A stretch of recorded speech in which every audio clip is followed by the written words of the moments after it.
Everyone, আবারও চলে এসেছি একটা মিনি ব্লগ নিয়ে। রোজ দিনের মতন আজকে সকালবেলা ঘুম থেকে উঠে ব্রাশ করে খেজুর খেয়েছি। তারপরে শপিং মল থেকে যে ওয়েফার গুলো কিনে এনেছি ওখান থেকে একটা ভ্যানিলা ফ্লেভারের ওয়েফার খেলাম, খেতে কিন্তু দারুণ। আর মা সকালবেলা বানিয়েছে মাটন স্যুপ। সকালে এই স্যুপটা খেয়ে আমি স্নান করে পুজো দিয়ে মা আর আমি মিলে রেডি হয়ে বেরিয়ে গেছি। আমার একটা বান্ধবীর আজকে স্বাদ, তো সেখানেই যাচ্ছি। তো কথা বলতে বলতে চলেও এসেছি। আর মাম্পিকে আজকে দারুণ মিষ্টি লাগছে।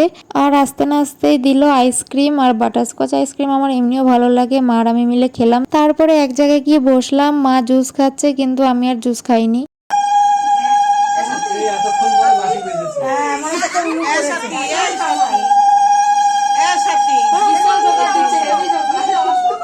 তারপরে সবাই মিলে আশীর্বাদ করলো, আমার মাও করেছে। আর বাঙালিদের সব জায়গায় এটা দেখেছি এই নিয়মটা করতে, তো এই নিয়মটা করলো। তারপরে মা ওদের একসাথে ছবি তুলে দিলাম আর ও এখন খেতে বসেছে।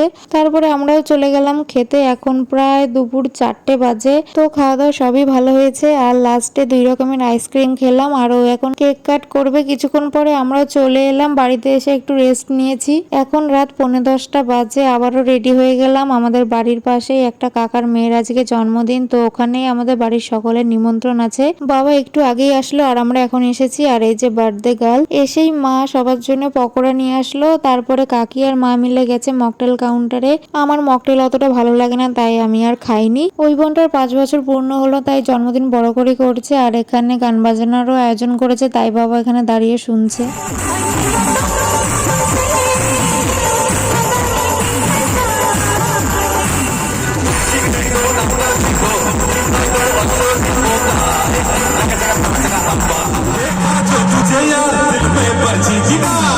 অনেক রাত হয়ে গেছে। তারপরে আমরা চলে গেলাম সোজা খাওয়া দাওয়া সারতে। তো প্রথমে চলে এলো প্লেটে পানির পাসিন্দা। দুপুরে এমনি ভারী খাবার খাওয়া হয়ে গেছে, তাই রাতে আমি আর বেশি কিছু খাইনি। লাস্টে আইসক্রিম খেলাম। এখনো গান বাজনা হচ্ছে। আমরা আর বেশিক্ষণ থাকিনি, বাড়িতে চলে এসেছি। তো ভিডিওটা এইটুকুই। সবাইকে গুড নাইট, টাটা।